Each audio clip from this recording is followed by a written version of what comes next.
ഇന്നപ്പോൾ രാവിലെ എണീച്ചിട്ട് ഞാൻ ചെയ്യുന്ന കാര്യങ്ങളൊക്കെ ഒന്ന് വീഡിയോ ആയി ചെയ്താലോ എന്നൊന്ന് ആലോചിച്ചു. ഇന്നപ്പോൾ ജ്യൂസ് കട തുറക്കുന്നില്ല. അപ്പോൾ ഞാൻ പല്ലിയേപ്പിലോട്ട് പോവാം.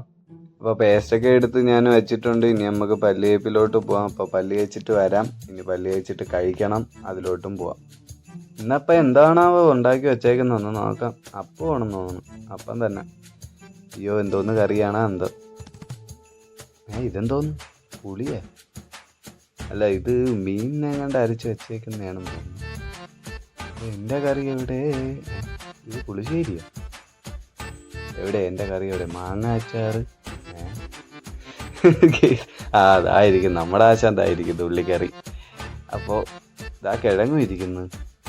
നിങ്ങളവിടെ എന്താ പറയുന്നത് എന്ന് എനിക്കറിയില്ല. നമ്മളവിടെ കിഴങ്ങെന്നും മരിച്ചീനിന്നൊക്കെ പറയാറുണ്ട്. അതും ഇരിക്കുന്നു. ഇന്ന് കർക്കിടകമായതുകൊണ്ടായിരിക്കും. അപ്പോൾ ഒരപ്പം, രണ്ടപ്പം മതി. അതിൽ കൂടുതൽ തിന്ന കമ്പനിക്ക് നഷ്ടം. അപ്പോൾ ഉള്ളിക്കറിയും കൂടെ എടുത്ത് ഇനി ചായയും കൂടി എടുക്കണം. ചായയും കൂടെ ഇട്ടിട്ട് കഴിക്കാം. കൊള്ളാം ഗൈസ്, അപ്പം കുഴപ്പമില്ല. ഞാനങ്ങനെ കഴിച്ചുകൊണ്ടിരിക്കുകയാണ് തട്ടി വീട തന്നെ. നിങ്ങളൊക്കെ വിചാരിക്കായിരിക്കും അവൻ്റെ രാവിലെ എണീച്ച് നമ്മളെ കൊതിപ്പിച്ച് തട്ടി വീട തന്നെ. ഞാൻ പിന്നെ എന്താ ചെയ്യാടാ, കഴിക്കാൻ ഇങ്ങനെ തട്ടി വിടാം. പുറകിൽ അമ്മുമ്മ കിടന്ന് സംസാരിക്കുന്നുണ്ട് കേട്ടോ. ആ സൗണ്ടാണ് നിങ്ങളിപ്പോൾ ഇടയ്ക്കിടയ്ക്ക് കേൾക്കുന്നത്. പിന്നെ നമ്മുടെ ലൈഫിൽ എല്ലാ കാര്യങ്ങളും നിങ്ങളുമായിട്ടും ഷെയർ ചെയ്യണമെന്ന് വിചാരിച്ചു. അതുകൊണ്ടാണ് ഞാൻ പിന്നെ അത് മ്യൂട്ട് ചെയ്യാതെ അത് തന്നെ ഇട്ടിരുന്നത്. അപ്പോൾ ടി വി കണ്ടുകൊണ്ടിരിക്കുകയാണ്. ടി വി കണ്ടുകൊണ്ടാണ് ഇരുന്ന് കഴിക്കുന്നത്. മറ്റേ ഹൃദയം സിനിമയാണ്. കണ്ടിട്ടൊക്കെ ഉണ്ട് കുറേ തവണ, എന്നാലും കാണാം. അപ്പോൾ കഴിപ്പ് കഴിഞ്ഞിട്ട് ഞാൻ വിചാരിച്ചു ഇനി എന്തെങ്കിലും ചെറിയ സാധനം കൂടെയൊക്കെ കഴിക്കാമെന്ന്. അങ്ങനെ അച്ചപ്പം എടുത്ത്, ഇന്നലെ അപ്പം നൈറ്റ് അച്ഛൻ കൊണ്ട് വന്നതാണ് അച്ചപ്പം. അതും കൂടെ എടുത്തു കടുമുടാന്നങ്ങ് കഴിക്കാമെന്ന് വിചാരിച്ച്. അപ്പോൾ അത് ഞാൻ മ്യൂട്ടൊന്നും ചെയ്തിട്ടില്ല. അപ്പോൾ വെളിക്കിരുന്നാണ് കഴിക്കുന്നത്. ചുമ്മാ ഇങ്ങനെ ഇരുന്നൊരു വൈബ് അടിച്ച് അച്ചപ്പവും കഴിച്ച് അങ്ങനെ ഇരിക്കുന്നു. ഇത് നമ്മൾ അപ്പുറത്തെ വീടാണ് കേട്ടോ. അപ്പോൾ കാറൊക്കെ താഴെ കിടക്കുന്നു. കാറിൻ്റെ ടാർപ്പ പൊട്ടിപ്പോയി. അപ്പോൾ അമ്മമ്മ പറഞ്ഞ് പുറകിലൊരു ആണ് പപ്പായയുടെ മരം നിൽക്കുന്നു, അത് വെട്ടിക്കളയാൻ. കണ്ട പുറത്ത് ബാക്ക് സൈഡ് ഫുള്ള് കാടായി ഗൈസ്. മഴ പെയ്തിട്ടേ ഫുള്ള് കാടായി. അപ്പം ഞാൻ വിചാരിച്ചെങ്കിൽ പപ്പായ ഇത് പപ്പായ പിടിക്കത്തൊന്നുമില്ല. ചുമ്മാ ഇങ്ങനെ പൂ കായ്ച്ച് നിന്നിട്ട് അങ്ങ് പോകത്തേ ഉള്ളൂ. ചുമ്മാ ഇവിടെ നിന്ന് വേറെ ഇറങ്ങി ഒരു ഉപയോഗവും ഇല്ല. അതുകൊണ്ട് ഞാൻ വിചാരിച്ചു ഞങ്ങൾ വെട്ടിക്കളയാം. അപ്പോൾ വെട്ടുകത്തി എടുത്തു. ഞാൻ ആദ്യത്തെ ആദ്യത്തെ അടി, ആദ്യത്തെ വെട്ട് ഉന്നം മാറിപ്പോയി. രണ്ടാമത്തെ വെട്ട് കിട്ടി കേട്ടാ. ഇനി രണ്ടാമത്തെ ഒരു അറഞ്ഞം പുറഞ്ഞം വെട്ടും കൂടെ അങ്ങ് വെട്ടുമ്പോഴത്തേക്ക് സാധനം അങ്ങ് താഴെ പോവും.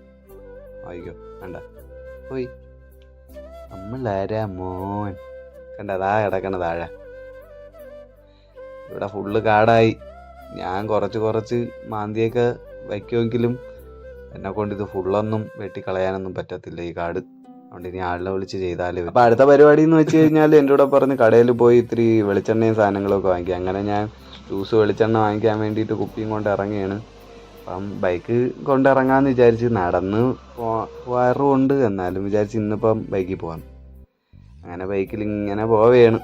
ഇതാണ് നമ്മളെ റോഡ്. പണ്ട് നമുക്കിവിടെ റോഡൊന്നും ഇല്ലായിരുന്നു കേട്ടോ. പിന്നെയാണ് വന്നത് റോഡൊക്കെ. ഈ റോഡൊക്കെ പിന്നെയാണ് വന്നത്. ഇപ്പം മറ്റേ NHൻ്റെ NHൻ്റെ പരിപാടിയൊക്കെ നടക്കുന്നതുകൊണ്ട് നമുക്ക് റോഡൊക്കെ ഇത്തിരി ബുദ്ധിമുട്ടായിരുന്നു. ഈ റോഡുള്ളതുകൊണ്ട് രക്ഷപ്പെട്ടു. ഇല്ലായിരുന്നെങ്കിൽ ഈ വീട്ടിലോട്ട് വരാൻ പോലും. ഇതാണ് നമ്മുടെ കട കേട്ടോ. ഇവിടെ നിന്നാണ് സ്ഥിര സാധനങ്ങളൊക്കെ വാങ്ങിക്കുന്നത്. അപ്പോൾ റോഡ് കടന്ന് ഇങ്ങനെ പോകണം. അപ്പോൾ ഇവിടുന്ന് സാധനം വാങ്ങിച്ചിട്ട് വീടെത്തി ഗൈസ്. ഇനി ഞാൻ സാധനങ്ങളൊക്കെ വീട്ടിൽ കൊടുത്തു. അപ്പോൾ ഞാൻ വിചാരിച്ചു എൻ്റെ നഖമൊന്ന് വെട്ടാമെന്ന്. കാരണം ജ്യൂസ് കടയിലൊക്കെ പോകുന്നതാണ് എപ്പോഴും. അപ്പോൾ നഖമൊക്കെ എപ്പോഴും ക്ലീൻ ചെയ്ത് വെച്ചേക്കണം. അങ്ങനെ ഞാൻ ക്ലീൻ ചെയ്തുകൊണ്ടിരിക്കുകയാണ്. നഖം ക്ലീനാണ്, എന്നാലും കുറച്ചും കൂടെയൊക്കെ ഒന്ന് ക്ലീൻ ചെയ്ത് സെറ്റ് ചെയ്ത് വെക്കാമെന്ന് വിചാരിച്ചു.